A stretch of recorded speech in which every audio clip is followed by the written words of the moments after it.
I sit alone in my four-cornered room staring at candles. Oh, that shit is on? Hey YouTube, this is my channel, James Ruins Movies. I'm James. This is our second video now. I know there were some problems with the first video. The lighting kept changing. I wasn't looking at the camera. My microphone, I'm too pale. But hopefully this video will run a little bit smoother. Hopefully. So for our second video, I think we're going to talk about one of my favorite movies. It's definitely top 10, maybe even top 5. I don't know. I really don't have a favorite movie. To me, that's an impossible question. Like, what's your favorite song? Like, I think it's whatever mood you're in. But this is really, like, to me, a great one. And today, I think we're going to talk about the movie Hackers. Hackers came out in 1995 and is rated PG-13. It was directed by Ian Softly and written by Raphael Moreau, I think you say. How you say his last name, I'm not too sure. And it stars Angelina Jolie and Johnny Lee Miller. Now, what I want to focus on in this video is the building of a world, and that's exactly what they did in this movie. And how they did that was Raphael, the writer, read the Hackers Manifesto, which is referenced later on in this movie by one of the FBI agents, and went to hacker conventions and just hung out with actual hackers and listened to their stories about being arrested and what they went through, and was able to actually write a whole story around this. And the movie is just really well done. What's also cool about this movie is they use absolutely no CGI. They didn't want to use that because it's too flat looking and they wanted it to be more like a 3D effect. So they built everything, but it looks like CGI, and that's what's really cool about it. And what's also cool is when they show the inside of the computer, it looks just like the skyscrapers of New York City, and they show that with a aerial view of the top, and when you see New York, it turns into the computer, and it's really sick. This movie was put out by United Artists, which is a great company that goes all the way back to the early 1900s, and it was started by Charlie Chaplin and a few others. And we'll probably go into more detail about that company in a later video, but since then, they've just been putting out some of the best movies. Hackers starts in Seattle, 1988, and it just instantly starts. We see an SWAT team rushing the door of a suburban neighborhood. Everyone looks confused. We see through a window a woman cooking breakfast. They break it down. She looks so confused. She asks what they're doing there.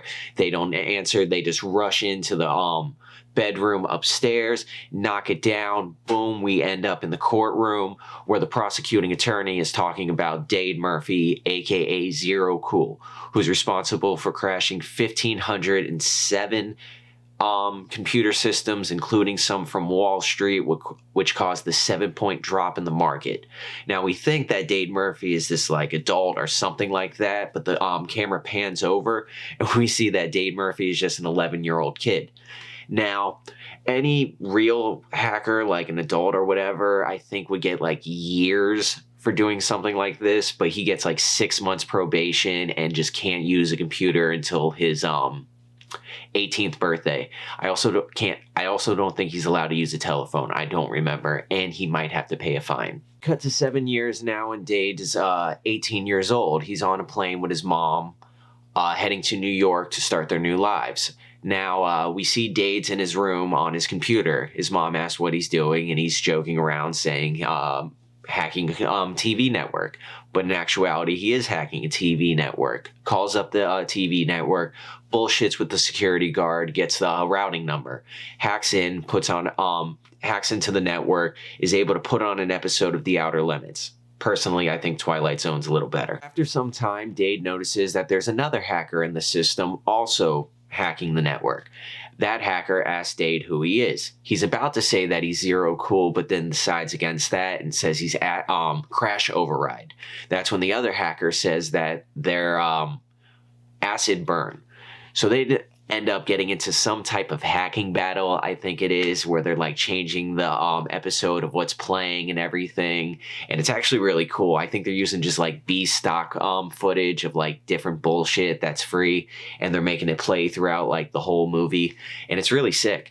So that's going on. They're just having this little battle for a little bit, but after a while, Dade loses. It's a few days later now, and Dade and his mom are talking, and they're talking in the living room. He goes to take a shower, and she ends up screaming at him because she knows that he's hacking and doesn't want him to fuck up his future. Now, the mom is played by Alberta Watson, and she's just a single mom who's recently divorced. She takes Dade to start her new life in New York with her new job. So in this movie, they're basically taking the Karate Kid approach, single mom with a kid who's just pissed off about the whole situation, but it works. Dade's at his first day of high school. Also, everyone in this movie loves rollerblading. So at high school, he asks the kid where the front office is. The kid's like, fuck you, I can't help you.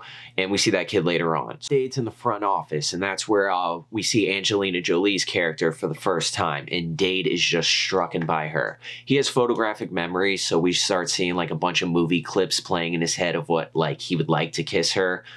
And she ends up walking him to his homeroom. She tells him she's Kate, and he's bummed because she's not in his homeroom. Kid walking out of that homeroom notices Dade's new. Asks if he's new. Dade says yes, and he turns to Kate and says, tell him about the pool. Kate tells Dade that there's an Olympic-sized swimming pool on the roof. He goes to check it out, notices there's no pool. That's what they just tell the new kids so that way they get stuck on the roof. So he gets stuck on the roof. It ends up raining. Comes down. Now he is just pissed off at Kate. Fun fact about this movie, Johnny Lee Miller and Angelina Jolie actually got married like right after this movie and got divorced like I think less than a year later. But they were both super young, so I don't blame them. Dade's pissed, but he's in his home computer room now. And he still likes Kate, so he's hacking in to make it that he's in her homeroom now. A kid behind him sees him doing this, and that kid is the kid who like brushed him off earlier, but like now he's impressed by him. So after class, he runs up to him and he's like, hey, I'm a freak, Phantom Freak, and tells him that he's also a hacker. Now this kid is played Noli Santiago, and he was also in Con Air. Those are the two movies I know him in, and he's really good in like both these movies. So he's telling him, hey, I'm Freak, you know, I'm a hacker. Have you ever heard of me? Dade's like, no, but that's when Joey comes up. Joey is played by Jesse Bradford, and the movie that I really want to talk with him in it is Swim Fan, so we'll probably do that later on. So now Joey comes up to freaking out, and the reason he's freaking out is because he doesn't have like a nickname for like when he's hacking and everything, and Freak is just telling him he's hopeless and everything, and tells Dade to meet him at Cyberella Deli or whatever the hell the place is called later on, like on Friday. It's Friday now, and Dade goes to the place. Inside, we see a bunch of kids just listening to music, eating, and rollerblading. Jesus Christ. So to the side, Dade sees Kate playing this sick video game I've never seen before. She's doing really good, but after some time loses, but still gets the high score. Dade sees that and isn't impressed, calls her out. She says, do you think you can do better? And he does. Ends up destroying her score. Freak sees this, comes up to him, and tells him he made an enemy for life. Outside the place now, we see Kate's boyfriend, Curtis, and this just pisses off Dade. So now Dade's home, and he hacks into the computers at school again, and hacks into the sprinkler system. And to me, this part is a little bit overkill because like he already beat her high score. So to me, this is like the equivalent of like pulling her hair and running away. It's morning now, and Freak sees Dade in the hallway of school and asks him what's up. Right when the sprinklers goes off, Dade whips out an umbrella and just Freak starts laughing. Now everyone runs out of their classes. Everyone's getting soaked except Dade. Now Kate walks up to Dade pissed off, asks him what the hell's going on. Dade just smiles and says, pull on the roof must have a leak. Freak is loving this. Now we're in Kate's homeroom now, and her and a few kids are on the chalkboard writing their favorite quotes from their favorite authors. Kate writes down a quote from her mom, who's an author. Teacher says, you can't do that. Kate's like, fuck you. She sold 2 million copies her last book. And teacher's like, okay, fine. She counts. He goes to the kid in the corner, but we see the kid in the corner is Dade. Kate gets really pissed off about that, says he shouldn't be in the classroom, but he is. So now she's just super pissed off. Teacher ends up kicking out another student who we'll see later on. Also in this scene, when the teacher's sitting down, behind him is like a Native American or like Hawaiian student who's just like not wearing a shirt. And it's like, isn't this high school? Like, Why is he not wearing a shirt? The next scene is Dade and his mom, like at the table, complaining about going to college and everything. He's still pissed off that they moved to New York, whatever.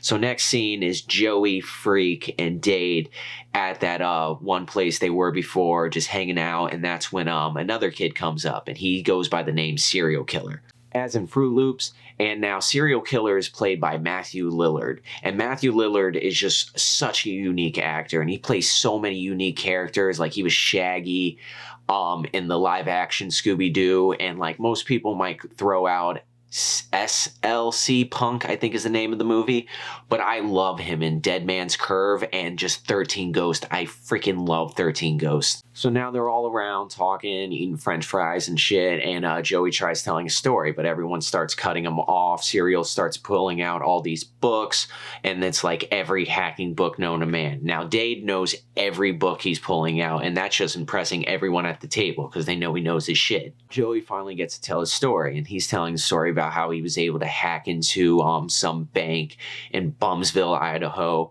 and is able to like have the ATM just spew out a bunch of money. And he's thinking, oh, they're all going to be impressed. I'm finally going to be elite. But no, they're just like, you're an idiot for doing that because you're hacking again, across state lines, which is a federal crime. So you'll get pinched by the FBI. So they say he's just a fucking idiot. And he's like, well, you guys never teach me anything. You should teach me some things. And they're like, okay, what are the 4 common use passwords? And apparently they're love, secret, sex, and God. They're fantasizing about hacking into a Gibson, which I think is just like a super computer system, like security system or some bullshit. I don't know. I am terrible with computers.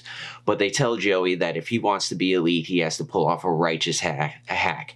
None of this accidental shit. So he takes that to heart, and now he's home and he's trying to pull off a righteous hack. Joey's in his room trying to hack into the Ellingson Mineral Company. He says, Gibson, which I guess is just like that supercomputer or whatnot. And the security guard who's watching over the Gibson notices this. Now, the security guard is played by Penn Jillette, who's a magician, part of the Penn and Teller group, and he is just incredible in this. I love him in this. And I think he was also in Sabrina the Teenage Witch around this time, so I just love that. Penn, as the security guard, notices that Joey's hacking into the system and calls up the head of security to come on down and help him out. Now, Joey needs proof that he's hacking into the Gibson, looks for like a garbage file, finds one and opens it up, and just when he opens it up, he ends up seeing one of the trippiest things ever. It's just all these codes and everything going in like whatnot directions. I don't know if he's really seeing this or we're just seeing this and it's showing what like hackers see or whatnot. But that's what we see. Now, Joey needs proof of all this, and how he's going to get the proof is he copies the garbage file onto a disk. And while he's doing that, the head of security makes his way down to Penn Jillette. Now, the head of security is Eugene Belfort, and he goes by the hacking name The Plague. And now he's played by Fisher Stevens. And the only thing I really remember him in is the final season of Lost, but I know he's done a bunch more. And I love him in this movie because he's like the smallest dude in the room, but he is just such a persona in this. So he makes his way down, and now they're looking for Joey, who they know is hacking the Gibson. After some time, they find Joey, and like they start making a trace so that way they can find him. And while they're doing this, Joey is in his room smoking a cigarette, and his mom bangs on the door and tells him he needs to go to bed. And she turns off his computer, so he's not able to copy down the whole file. But it's too late. Eugene and the other security guard were able to like find out where Joey lives. But what I love about the next scene is that even though Joey's character is supposed to be dumb because he's hacking into this Gibson and he did the other thing, he's smart enough to hide the file, and which is like really smart of him to do because he knew that this file that he has is holding something really important. So now the next scene is Dade, Serial, and Freak going over to some other kid's house. And while they're there, Dade asks Serial and Freak if they ever heard of a hacker named Acid Burn. They both look at each other and tell Dade, nah, we'd never heard of him. Now we see that the house they're at is a kid called Paul Cook, who goes by the name Lord Nikon. And they call him that because he has photographic memory. Lawrence Mason, and Lawrence Mason was also in The Lincoln Lawyer. He was the driver in The Lincoln Lawyer, and he was really good in that, but I really like him in this. And so now they're in his house, and they're just hanging out, and this is the first time Dade sees on TV Agent Richard Gill. And Richard Gill is the guy who's trying to catch all the hackers. So after some time looking at Agent Richard Gill, they end up putting on some like underground TV show called Hack the Planet. And the two hosts of that is Razor and Blade. And they just show like little hacking tips and everything to get through life. And what I love about this scene is it's like just a little comic relief moment in the movie. And they actually have a few of those moments in this movie, which is nice to see. The next scene is Joey in the shower just singing, minding his own business. Once he gets out of the shower though, boom, the feds get him. Now they take his computer, arrest him, but they don't find the file. Outside of Joey's place, we see the Agent Richard that we saw before. Now he's played by Wendell Pierce, and Wendell Pierce played Bunk on The Wire. Now I don't have a favorite movie, but The Wire is the greatest show ever. Like, it is. Outside Joey's place, Richard Gill talks to the news about why hackers are bad. And the next scene, we're back at Ellingson Mineral Company. And that's where Margot walks in. Now, Margot, Lauren Bracco, who her two big things that I just love her in is she was Karen in the Goodfellas, and she was the shrink in The Sopranos. Now, I don't think she's the CEO in this movie, but she's definitely in charge. Now, she comes in and she talks to Eugene, who's the Plague, and she's asking about what was hacked the other day. I really love her in this movie. Like, her and Eugene have such a great back and forth where you think they hate each other, but now Eugene is telling her about how the hacker hacked into the system, top-sized one of the oil tankers, and left a virus in there called Leonardo da Vinci. And unless $25 million is transferred into account, he's going to top-size all their tankers. And now, who I think is the CEO of the company is telling Eugene will put the thing on manual control, but that doesn't exist anymore in this. Everything is run by computers, and he's saying that they hacked into all of them. After this scene, though, we see later on that Joey didn't do any of this. It's actually Eugene who's doing all this because he's the one who planted that virus, And the reason he planted that virus is because they actually have a worm that's sucking out all the money of Ellingson Mineral, him and that Margot character. And he needs to use Joey as the fall guy because he hacked into the system and stole the file. So now Eugene is looking for the file, and Margot is just terrified because she doesn't want to get caught. Now, the reason Eugene had to make this virus is because he needed the FBI's help into getting into Joey's computer and looking for the file. They noticed, though, that they can't find the file, so they decide to release Joey to his mother so that way they can like spy on him and end up looking for the finding the file, I guess. So now we're outside Joey's place. They know he's grounded by his mother, so he isn't going anywhere. And that's where they finally bring up the Hacker's Manifesto, which is basically the essence of this movie. And like one cop is saying it's commie bullshit. The other cop is actually saying it's pretty cool. The next scene is really cool. We see that the Plague is playing some virtual reality game that looks just really sick. It's like one of the circular ones that you had to get into in like the 90s. And I remember this movie, First Kid, and Lawnmower Man were the first time I ever saw virtual reality in movies, and I've been excited ever since. We're not there yet, but I think we're really close. Now, Agent Richard Gill comes into the Plague's place, makes him stop playing the game, and he tells him about Dade Murphy, and that's where they know that he might know Joey. Now, the next scene is Dade coming home, but the feds are waiting for him. Gill, Plague, all of them. So they break into his house, bring him into his room, and sit him down, and let him know that they know that he's a hacker and they need his help. But after a while, the Plague asks if he could speak to Dade alone. They let him. So now, speaking to Dade alone, he brings up that he's a hacker also and just help each other out because, like, fuck everyone else.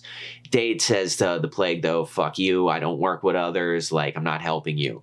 So the Plague just destroys Dade's boombox for, like, no fucking reason. It was great, though. He just takes a baseball bat, he's like, fuck you, fuck your friends, and, like, watch who you help, and they leave. The next scene after they all leave is Dade laying in bed.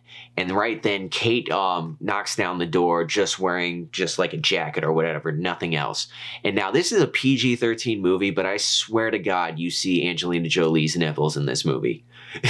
Now we see that's just Dade having a wet dream. He wakes up, and now the next scene is Dade and like all of the group of friends at Kate's party. And that's where Freak's telling Dade about how like Kate's mom is just like an author and everything and writes all these books and whatnot. And that's where they see Lord Nikon, and that's where we see that Nikon has photographic memory for the first time. So now we cut to the next scene, and we're in Kate's room, and that's where they're checking out her new Fly laptop. And they're checking it out, seeing all the cool colors and whatnot, and they turn off the lights. That's where Kate and her boyfriend come in. They start hooking up on the bed. Now, they don't want to make noise or anything because they kind of want to see Kate making out with her boyfriend for some weird reason. And everyone's whispering and everything, and but they're calling her Burn. And that's confusing Dade. So after a while, he yells out, "Burn." Kate notices, gets really pissed off that they're all in her room while she's hooking up with her boyfriend. But like Freak lets her know, hey, we were just checking out your laptop and everything. It's super sick. And like Kate's cool with it all. So now that she's cool about it, they start talking for a little bit. But she notices that Dade's there and she gets super pissed off. But everyone's telling her to calm down, Burn. And that's where Dade finally realizes that she's Acid Burn. Tells her that he's Crash Override, and now they're just like in this little battle. But Serial laughs because it's like Crash and Burn. So there's that little moment. Next scene, we see Eugene and Margot hanging out in Eugene's place. Eugene is hacking into the FBI database to get information about Dade. He finds out some information, decides to use the mother against him. Now the next scene is still at Kate's party, but now Dade's alone. He goes back into Kate's room and starts messing around on her laptop. Kate notices this and gets really pissed off at him, but after a moment is really cool. They decide finally to have a battle against each other to see who the best hacker is. And now Kate wants to make him her bitch if she wins, but like not in a sexual way. It's more of just like he's gonna have to do bullshit hacking work for her. But Dade wants a date. And to me, I hate when movies do that personally, like, hey, if you lose, you have to go on a date with me. Because it always ends up at the end that they're cool with the date and they end up being together. Just once, though, I would really like to see the girl, like, lose and has to go on the date, but she is just not into the date and is just there the whole time pissed off. And the dude's just like, isn't this great? Because that's what it just seems like to me. It's just a sad attempt. Just ask her out, you know? But whatever. Now the hacking bet is they have to ruin the life of Agent Richard Gill to get one back for Joey. And they fuck with his life pretty good. They do like credit card fraud, traffic violations, like a bunch of things. And finally, like, he's dead. Like they make it that he's deceased and everything. It's actually pretty decent. And now the next scene is Angelina Jolie having a fantasy about Dade in a dress. So she kind of has a wet dream about him they're showing.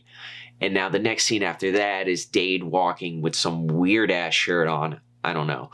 Passes Kate by her locker. She shows the dress that she's going to make him wear if he loses, and he's just not fazed by it at all. Next scene, Dade's at his house, and he gets a package in the mail. Opens up the package and notices that it's a really sick-looking laptop. When he opens up the laptop, there's a message from the Plague saying to help him out or else he's just going to fuck over his life. Now, personally, me, if I was Dade, like in this day and age, I would have thrown away that laptop because I thought it would have been bugged or whatever, but he decides to keep it and he uses it pretty much throughout this whole movie. But now the next scene, we see Joey in his room. He's bummed out because he's still grounded. His mom comes in, sees how bummed he is, and decides, hey, you're not grounded anymore. So now that Joey's not grounded, he takes the file and tells Freak to meet him. At the park, he goes up to Freak, tells him, hey, I really fucked up. They're trying to arrest me on some bullshit and everything. Take this file. The feds see that, they give Freak the file, and Freak notices them and tells him he's being watched. Joey runs away. Now, Freak takes this file and hides it in the boys' bathroom in school. He decides to dip now, goes home, knows the feds might be after him, decides to destroy everything in his house, like files and whatnot in his room. So while he's doing this, we see, like, he's sleeping now and wakes up because he hears sirens and everything. Goes out there and sees that the cops and everything are out there. He knows he's about to get arrested. It shows him messing around with things, but we see that it was just a dream. You know, he was just dreaming he's going to get arrested. Next morning, though, his mom comes to wake him up, and he really does. The feds bust through his window, say they're going to arrest him. His mom starts beating the shit out of him because the cops are there, and he's like, what the fuck are you waiting for? Arrest me. So they do. Now he's in jail. does some hacking thing on the phone, hits up Kate and's like, yo, you got to find the file that I hid in the boys' bathroom, and they're after all of us. They're going to hit us with some serious shit. Kate knows where the file is, goes to the boys' bathroom, grabs the file, takes Serial, and goes to meet Dade at his house. At Dade's house, says, you know, fuck all this. We need your help finding out what's on this file and everything. But Dade refuses, says, I'm sorry, I can't help you. I have a record. But, like, Kate asks to have a moment with him, says, I really need your help. Can you at least make a copy of it? So Dade's like, yeah, I'll help you out with that. Takes the file, but doesn't make a copy of it. Instead, calls up Eugene, and the motherfucker gives him the file. Now, after giving Eugene the file, and I guess he just gave him like a copy of the file because Kate still has the original, he decides to go to Kate's house. And at Kate's house, he sees that Lord Nikon and Serial are there. And those two and Kate are like hacking, like looking at the file that Joey gave them and trying to figure out what's on it to clear their names. Now, Dade's about to tell them everything about giving the file to Eugene and whatnot, but decides instead to help them break the code. After a few days, they actually do break the code and figure out that it's a worm stealing money from Ellingson. And they know that it's a worm now, stealing all these little transactions and whatnot. Now they have to decide who made this file. Dade knows, though, because of all this, that it's Eugene who made the file. Tells them the whole story about him coming to them. They call him an amateur, but then he brings up that he's zero cool. Lord Nikon, having photographic memory, knows exactly who Dade is now. And it's like, oh, brings up everything he's done, and now everyone's excited. But now Kate's pissed off because she knows they're all fucked, but Dade doesn't care. He says he's going to hack the Gibson.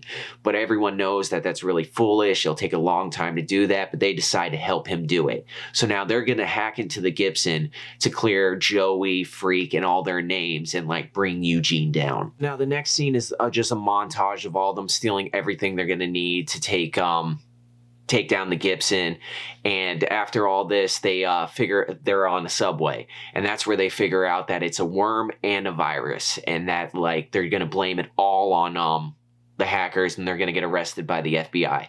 So now they realize they have less than a day to do it, and that they're gonna have to need a lot more help. Kate and Dade decide to go underground and find some more help with hackers. They go underground and they find Razor and Blade, and after some time talking to them, they decide, yeah, we're going to help you. Hackers of the world unite. So now it's the next morning, and it shows all of them heading to Grand Central Station, and they're all on rollerblades.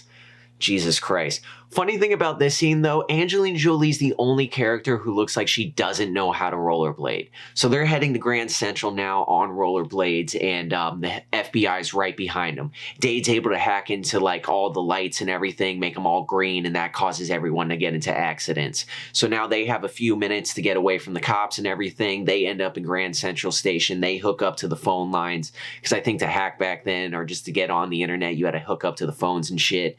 So now they're hooked up, and they're going to hack into the Gibson. And the ones hacking into the Gibson are this Dade, Lord Nikon. Joey comes out of nowhere to come help with everything, and Kate. Serial is gonna help, but they decide instead for him to go fuck with the other phones downstairs and just hide out. Now this next scene is just a battle between them hacking into the Gibson. We see that the Plague and Penn Jillette's security guy are downstairs. They're ready. They're hacking like they're in the Gibson, like ready for their hacking and everything. So now they're just having this battle between one another. They're trying to put all these viruses into the system, but Eugene is just taking them all down. Now, after their time of just getting their asses kicked, Razor and Blade finally make their appearance with a few hackers from around the world, and they're also hacking into the Gibson trying to make support. Now, the only one of the hackers that we're seeing at Grand Central who's actually able to hack into the Gibson and like do all the stuff he needs to do is Joey.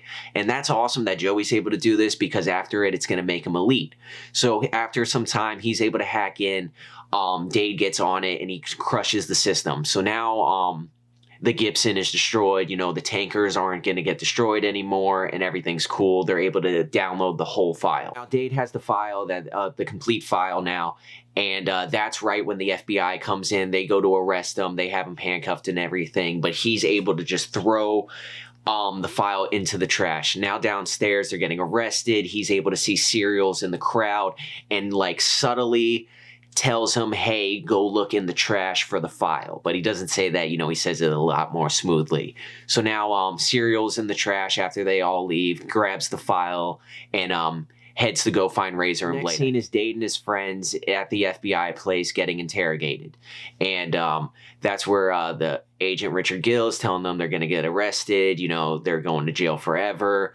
Calls up Eugene and tells him, hey, we got your file, you're good. Eugene starts celebrating with Margot. They think they beat everything, they're going to be rich and whatnot. But right then, we see that Serial is on the TV, and he's on every TV in the world. Him, Razor and Blade were able to hack into every network, and that's where Serial is telling the world about Eugene and Margot's plan, with the virus and everything, and how they're stealing all this money. So by doing that, Joey and everyone is now free, and we see that Margot and Eugene get arrested.